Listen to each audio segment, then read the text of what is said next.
COP27 happened in Egypt. That's the United Nations big climate change global policy meeting. The big thing that came out of it was a fund that was set up so that rich nations like America could give cash to poor nations. Now, that's the heart of socialism, income redistribution. That's why I bring this up. Is climate change policy the new socialism? And it is. To go further, there are some people that could care less about the climate that just view climate change policy as the way to get the world and America to the point of socialism. So let's talk about this. In our own country, we already see income redistribution happening.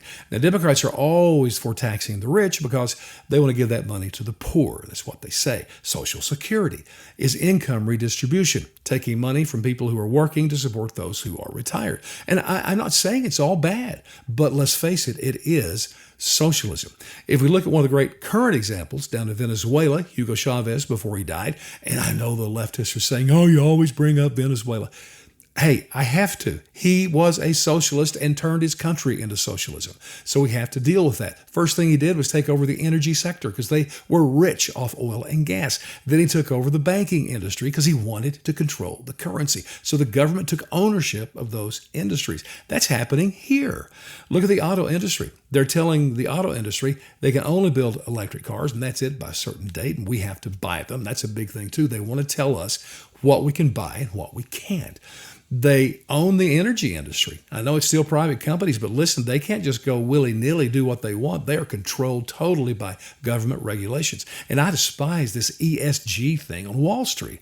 The ESG stands for environmental, social, governance. So in other words, these Wall Street companies, they have to submit to these regulations, these politically correct regulations dealing with the environment and, of course, diversity and those type things. It's truly awful. And so you need to realize every time you vote, you're really voting for moving forward more into socialism or less. One of the guys who was at COP27 was a man by the name of Klaus Schwab. If you don't know him, you need to look him up. He's the German founder of the World Economic Forum. It's been around for decades. It's all about climate change policy. Let me give you a statement he has made, what he truly believes, and the goal of the world as far as he's concerned, and he's working towards that. He thinks that everyone should have no private property, he believes that sheep should not have private property. He believes that sheep should not have privacy. And the result will be the sheep will be happier than ever. That's his utopian dream of socialism. By the way, the sheep term was mine. Now, this is all a beautiful thing, granted. The problem is this, just like socialism of old, there's people like me who will not submit to this crap.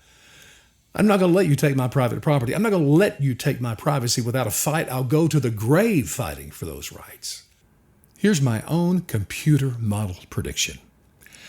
I believe that if America were to become truly socialist, way more people would die by not submitting to government than the totality of climate change events.